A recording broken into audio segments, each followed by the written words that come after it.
আসসালামু আলাইকুম সবাই। আশা করছি সবাই ভালো আছেন। আমি আলহামদুলিল্লাহ আল্লাহর রহমতে আপনাদের দোয়ায় ভালো আছি। আমি সুরাইয়া বলছি, সুরাইয়াস ডেইলি কুকিং থেকে। সবাইকে স্বাগতম। আমি আরও একটি নতুন ব্লগ নিয়ে আপনাদের মাঝে চলে এসেছি। আশা করছি আপনাদের ভালো লাগবে। আর আমার ব্লগগুলো যদি আপনাদের কাছে ভালো লাগে অবশ্যই একটি সাবস্ক্রাইব করে দিবেন আর ব্লগটিতে একটি লাইক দিয়ে দিবেন। তো চলুন শুরু করা যাক। আজকের দিনটি হচ্ছে শনিবার। তো আজকে যেহেতু ছুটির দিন আমরা একটু গ্রোসারি করতে যাব। প্রতি মাসে যে গ্রোসারিটা আমরা করি ওইটাই আজকে করতে যাব। তো সকাল সকাল ঘুম থেকে উঠে গিয়েছি। ঘুম থেকে উঠে নাস্তা টাস্তা করে তারপরে রান্নায় চলে এসেছি। তো ছেলে মেয়েকে জিজ্ঞেস করলাম কি খাবে আজকে। তো ওরা বললো চিকেন বিরিয়ানি খাবে। তো সবসময়ের মতোই ওরা চিকেন বিরিয়ানিটা একটু বেশি পছন্দ করে। তো প্রায় সময় আমার করতে হয়। তো যেহেতু আজকে চিকেন বিরিয়ানিটা রান্না করব, তো চিন্তা করলাম আপনাদের সাথে একটু শেয়ার করি। যারা নতুন রাঁধুনি আছেন তাদের জন্য একটু সহজ হবে। তো এখানে আমি পাতিলে তেল দিয়ে দিয়েছি আর তেলের সাথে এখানে আমি পেঁয়াজ আদা রসুন পেস্ট দিয়ে দিয়েছি। আর এটা হচ্ছে চিকেনের পরিমাণ মতোই দিতে হবে, যতটুকু চিকেন ওই পরিমাণ অনুযায়ী মশলাগুলো দিতে হবে। তো আমার এখানে 2 কেজি পরিমাণ চিকেন আছে।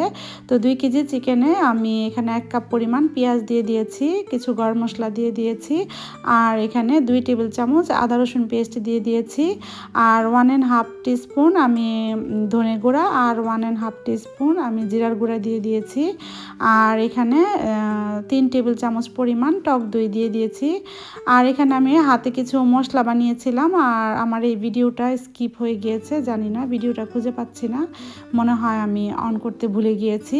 তো আমি হাতে যে মশলাটা তৈরি করেছি ওটা ছিল জায়ফল, জয়ত্রী, কিছু কাজু বাদাম, কয়েক পিস এলাচি, দারচিনি আর গোলমরিচের গুঁড়া দিয়ে আমি ব্লেন্ড করে একটা মশলা তৈরি করেছি। তো সেই মশলাটাই আমি দিয়ে দিয়েছি আর এখানে 1 টেবিল চামচ পরিমাণ কেচাপ দিয়ে দিয়েছি। দিয়ে মশলাটাকে ভালো করে কষিয়ে আমি এখানে চিকেনগুলোকে দিয়ে দিয়েছি। এখন আমি চিকেনটাকে ভালো করে মশলার সাথে মিক্স করে তারপরে আমি 10 মিনিটের জন্য ঢেকে দিব। আর এর মাঝখান দিয়ে আমি বারবার একটু নেড়ে চেড়ে দিয়েছি যেন নিচে লেগে না যায়।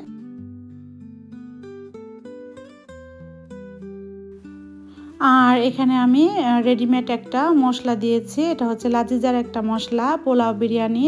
তো ওখান থেকে আমি 1 টেবিল চামচ পরিমাণ দিয়ে দিয়েছি।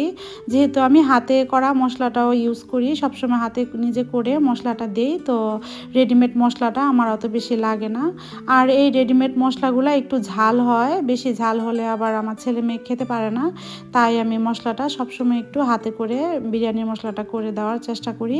আর আমি সব বিরিয়ানিতে আমি হাতে করে মশলাটা করেই দিই আর রেডিমেড মশলাটা কম দিই, এতে করে ফ্লেভারটা খুব ভালো আসে।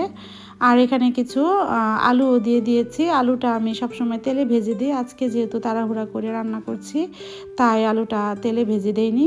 তো তেলে ভেজে দিলে আলুটা গলে যায় না। তো যেহেতু আমি ভেজে দেইনি, আমি আলুটা বেশিক্ষণ কষাবো না, আমি একটু পরেই চালটা দিয়ে দিব। তো আলু দিয়ে তারপরে আমি ভালো করে মুরগিটাকে কষিয়ে নিয়েছি। কষিয়ে আমি পোলাওর চালটা আগে থেকেই ধুয়ে রেখেছি, ধুয়ে পানি ঝরাতে দিয়েছিলাম। তো এখন পোলাওর চালটা ঝরঝরা হয়ে গিয়েছে। আর এটা আমি বাসমতি চালটা ইউজ করি, আমরা এখানে সবসময় বাসমতি চালের পোলাও বিরিয়ানি সব কিছু বাসমতি চালেরই খাওয়া হয়। তো বাসমতি চালটাই দিয়ে দিয়েছি আর এখানে কিছু মটরশুঁটি দিয়ে দিয়েছি। আর শীতের দিনে বিরিয়ানির সাথে একটু মটরশুঁটি দিলে ভালোই লাগে। আর বেশিরভাগ শীতের দিনে বাংলাদেশে মটরশুঁটি দিয়েই রান্না করে, এখানে তো 12 মাসেই মটরশুঁটিটা পাওয়া যায়, তো যখন খুশি তখন দিয়েই রান্না করা যায়। তো এখানে বেশিরভাগই মটরশুঁটিটা ফ্রোজেন থাকে, তো ফ্রোজেন মটরশুঁটিটাই দিয়ে দিয়েছি 1 কাপ পরিমাণ। আর আর চালের পরিমাণ যতটুকু ওই অনুযায়ী মেপে আমি পানিটাও দিয়ে দিয়েছি। এখানে যদি 1 কেজি চাল হয় তাহলে 1.5 লিটার পানিটা দিলেই হবে। লবণটাও দেখছিলাম লবণটা ঠিক আছে কিনা, তো দেখলাম লবণ লাগবে তাই আবার একটু লবণ দিয়ে দিলাম। আর এখানে কেওড়া ওয়াটার দিয়ে দিয়েছি 1 টিস্পুনের মতো আর রোজ ওয়াটার দিয়ে দিয়েছি 1 টিস্পুনের মতো। আর এখানে কিছু গুঁড়া দুধ দিয়ে দিয়েছি 1 টেবিল স্পুনের মতো গুঁড়া দুধ দিয়ে দিয়েছি। দিয়ে আমি ভালো করে মিক্স করে নাড়াচাড়া করে এখন আমি ঢেকে দিব। আর 4 থেকে 5টি কাঁচামরিচ দিয়ে দিয়েছি। কাঁচামরিচটা আমি আগে দিইনি, কারণ কাঁচামরিচ থেকে ঝাল বের হয়ে গেলে আমার ছেলে মেয়ে খেতে পারবে না। তাই কাঁচামরিচটা আমি একটু পরেই দিয়েছি পানির সাথে। এই তো পোলাওটা বলক এসে পড়েছে। বলক আসার পরে আমি একটু নেড়ে চেড়ে চুলার ফ্লেমটা আমি লো করে দিব। এই তো আমি এখন একটু বাটারও দিয়ে দিচ্ছি। আর আমার বেশিরভাগ বাটারটাই ইউজ করা হয়। তো ঘিটা সবসময় ইউজ করা হয় না, আর সবসময় ঘিটা থাকেও না, তো ঘি শেষ হয়ে গিয়েছে। তো আমি একদিন হাতে ঘি বানাবো, তো হাতে ঘি বানিয়ে আপনাদের সাথে শেয়ার করব। বাংলাদেশ থেকে আমার হাজব্যান্ড ঘি নিয়ে এসেছিল, তো ওই ঘিটা শেষ হয়ে গিয়েছে। আসলে বাসায় যখন ঘি থাকে তখন সব কিছুতেই ঘিটা ইউজ করি, তো তাড়াতাড়ি শেষ হয়ে যায়। তো অনেক সময় অলসতার কারণে ঘিটা বানানো হয় না। বাটারটা নিয়ে আসি ঘি বানানোর জন্য, কিন্তু দেখা যায় মনে থাকে না, বা অনেক সময় অলসতার কারণে ঘিটা বানানো হয় না। তো বাটারটাই ডাইরেক্ট দিয়ে দিই। তো বাটারটা দিয়ে তারপরে আমি একটু নেড়ে চেড়ে আমি আরও 10 মিনিটের জন্য ঢেকে রেখেছি। এই তো এখন পুরোপুরি বিরিয়ানিটা হয়ে গিয়েছে। আর এই বিরিয়ানিটা খুব সহজেই রান্না করা যায়, আর খেতেও খুব মজা লাগে, ভালো লাগে। আর হাতে করে মশলা করে দিলে আরও বেশি ভালো লাগে, মানে বাবুর্চি স্টাইলের গ্রানটা আসে। তো এই তো এখন একে একে বেড়ে নিচ্ছি, বেড়ে আমরা খাওয়া দাওয়া করে তারপরে বের হয়ে যাব। আর আমি চিকেন বিরিয়ানিটা সবসময় এভাবেই রান্না করি, শর্টকাটভাবে। এভাবে রান্না করলে খুব তাড়াতাড়ি হয়ে যায়। এই তো খাওয়া দাওয়া শেষ, খাওয়া দাওয়া করে তারপর আসরের নামাজ পড়ে তারপর আমরা বের হয়ে যাচ্ছি। আর আজ বাতাসও ছিল, তো বাতাসে সবগুলা গাছের পাতা ঝরে ঝরে পড়ে যাচ্ছে।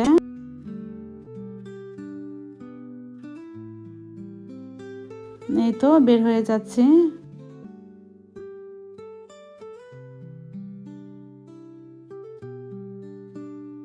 আর আজকের ওয়েদারটা ছিল মেঘলা আকাশ, রৌদ্র ছিল না।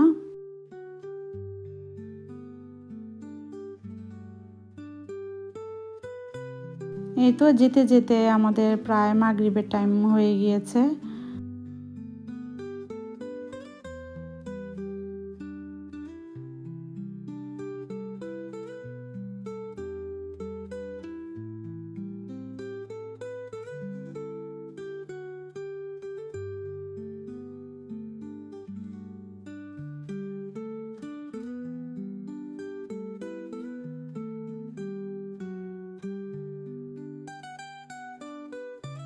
এই তো আমরা চলে এসেছি।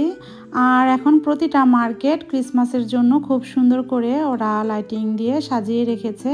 আমাদের বাংলাদেশে বিয়ে বাড়ি যেভাবে সাজায়, বিয়ের গেট, তারপরে বাংলাদেশের বাড়ি যেভাবে সাজায়, ওইভাবেই ওরা প্রতিটা মার্কেট, সুপার মল, শপিং মল সব কিছু ওরা এইভাবে সাজিয়ে রাখে।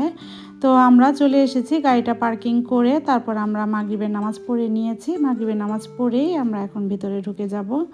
আর এখানে পাতাও সব ঝরে ঝরে পড়ে গিয়েছে। কিছু কিছু গাছের পাতা আছে, আর কিছু কিছু পাতা ঝরে পড়ে গিয়েছে। এই তো এখন আমরা ভিতরে ঢুকে যাব, ঢুকে বাজার সদাই শুরু করে দিব। আর আজকে যেহেতু শনিবার, শনিবার দিন প্রচুর লোক থাকে। শনিবার দিন সবারই ছুটির দিন, সবাই গ্রোসারি করতে চলে আসে। তো অনেক মানুষ ছিল, আর বেশি মানুষ থাকলে আসলে দেখে দেখে নেওয়াটা অনেক কষ্ট হয়ে যায়।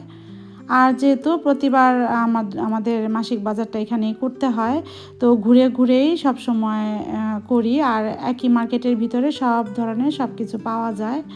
আর এই তো এটার ভিতরে একটা শপ আছে, তো এই শপটাতে আমি সবসময় ঢুকি। তো এখানে অনেক কিছু পাওয়া যায়, ঘরের কিছু হাঁড়ি পাতিল, কাপড় চোপড়, অনেক কিছু পাওয়া যায়। তো ঘুরে ঘুরে দেখছিলাম।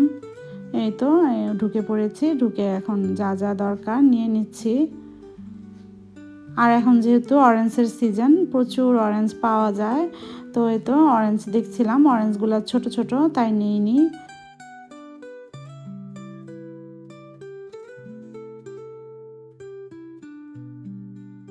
এই তো এগুলো হচ্ছে ব্লুবেরি, রাজবেরি। আর এই যে এগুলো হচ্ছে কাস্তানিয়া, এই সময়টা প্রচুর কাস্তানিয়া পাওয়া যায়। আর এই কাস্তানিয়ার স্বাদটা হচ্ছে আমাদের বাংলাদেশের কাঁঠাল বিচির মতো।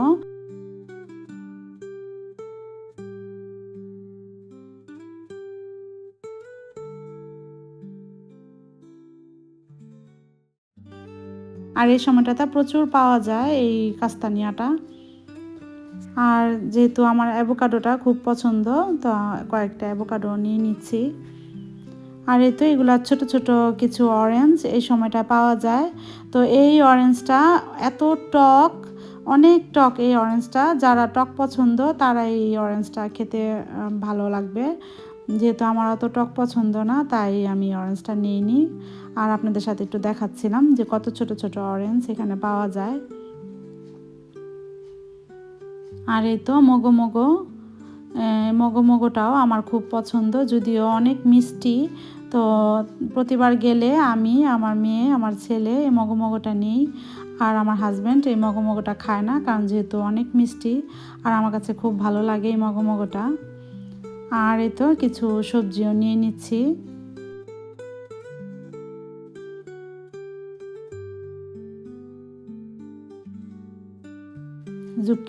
জুক্কিনি নিয়ে নিলাম।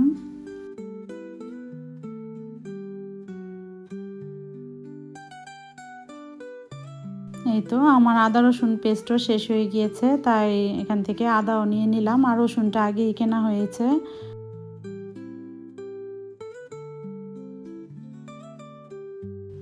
আর আদা আমি সবসময় একটু বেশি করেই নেই। আদা 1 কেজি, 1.5 কেজি বা অনেক সময় 2 কেজি পরিমাণ নেই। নিয়ে তারপরে আমি ছিলে কুচি কুচি করে কেটে তারপরে আমি ডিপে রেখে দিই। যখন দরকার হয় তখন আমি বের করে রসুন ছিলে আমি একসাথে ব্লেন্ড করে রেখে দিই। এতে করে রান্না করতেও সুবিধা হয়। আর আদা বেশি দিন রাখা যায় না নর্মাল ফ্রিজে, তাই ছিলে কুচি কুচি করে কেটে আমি জিপলকে ভরে ডিপে রেখে দিই। পরিমাণ মতো যতটুকু দরকার হয় ওই পরিমাণ মতোই আমি জিপলকে রাখি। আর এই তো যখনই বাজার করতে আসি তখনই আমার মেয়ে চকলেট নিবে। তো এত চকলেট ওর পছন্দ, ছোটোবেলা থেকেই ওর চকলেট অনেক পছন্দ। আমার ছেলের আবার অত চকলেটের প্রতি অত নেশা নেই, ও অত বেশি খায় না, কিন্তু আমার মেয়ে খুব পছন্দ করে। আর আমি ছোটোবেলা থেকেই চেষ্টা করেছি একটু চকলেট কম দেওয়ার জন্য, তারপরেও টুকিটাকিভাবে চকলেট খায়, ও গেলেই চকলেট কিনে নেয়। আর এই তো কিছু স্ন্যাক্স আইটেমও কিনে নিচ্ছি, যেহেতু কলেজে নিয়ে যেতে হয়, তো প্রচুর স্ন্যাক্স আইটেম লাগে। আর এই তো মাছ, আজকে মাছের আইটেম অত বেশি ছিল না। তো আমার যেহেতু মাছও আছে, তো মাছ আর আজকে কিনলাম না, মাছ কেনা হয়েছে কয়েকদিন আগে। আর এই তো কিছু টমেটো পিউরি নিয়ে নিচ্ছি, এটা দিয়ে পাস্তা রান্না করি। তো যখনই আসি তখনই আমি এগুলা পুরো 1 মাসের গুলাই কিনে নিই।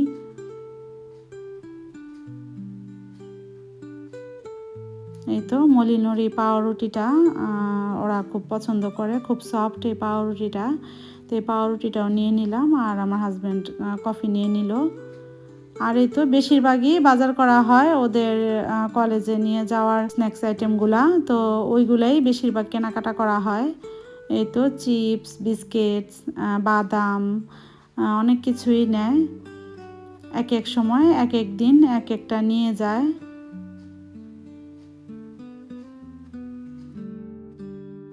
আর এই তো পাস্তা যেহেতু ঘরে আছে অলরেডি, স্প্যাগেটি, ফুসিল্লি, তারপরে পেন্নে অনেক পাস্তাই আছে, তো শুধু 2 প্যাকেট নিয়ে নিলাম।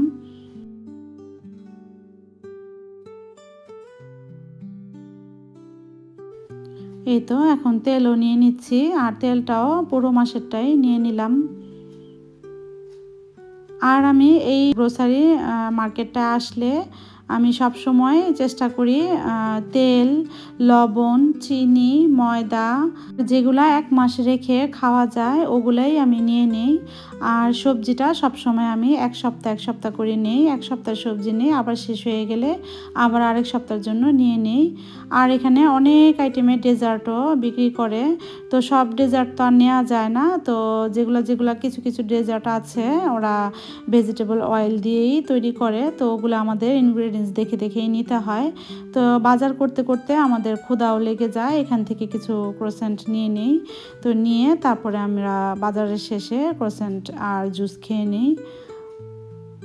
এই তো, আর সব সময়ের মতো আমার এই ক্রোসানটাই পছন্দ, আর এটাই ইনগ্রেডিয়েন্টস সবসময় দেখি যে এটা ভেজিটেবল অয়েল দিয়েই তৈরি করা।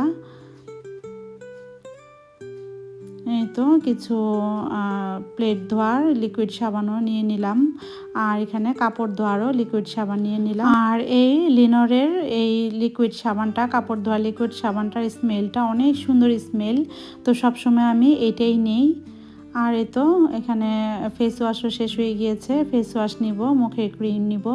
আর আমরা মুখের ক্রিম সবসময় সবাই আভেনোটা ইউজ করি, শুধু আমার ছেলে চেরাবেটা ইউজ করে। তো এখানে চেরাবে ফেস ওয়াশ আর ক্রিম নিয়ে নিলাম।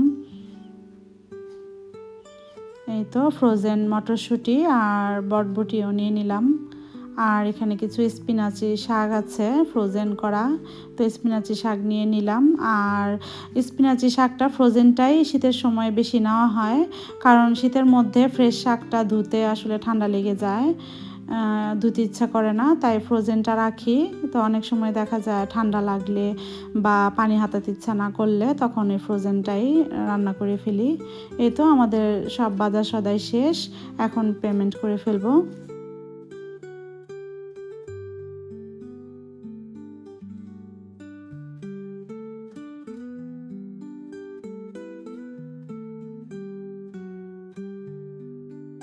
এই তো পেমেন্ট করে তারপর আমরা গাড়িতে সবগুলা বাজার গুছিয়ে রাখবো।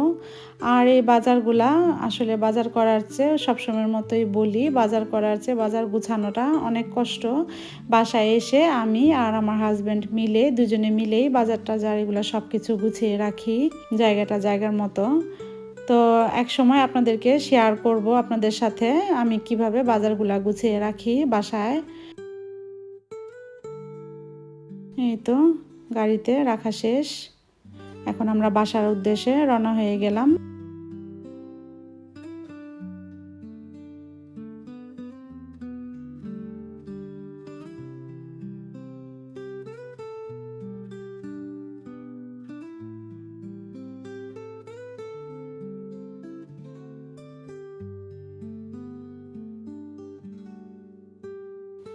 তো বাসায় এসে সব কিছু গুছিয়ে রাখবো, গুছিয়ে রাখার পরে আমরা রাত্রে ডিনারটা করে নিব। তো আজকের মতো আমার ব্লগটি এই পর্যন্তই, আশা করছি সবার কাছে ভালো লেগেছে। তো সবাই ভালো থাকবেন, সুস্থ থাকবেন, হাসি খুশি থাকবেন। তো নেক্সট ব্লগ দেখার আমন্ত্রণ জানিয়ে আজকে আমি বিদায় নিচ্ছি। Thanks for watching. আল্লাহ হাফেজ, আসসালামু আলাইকুম।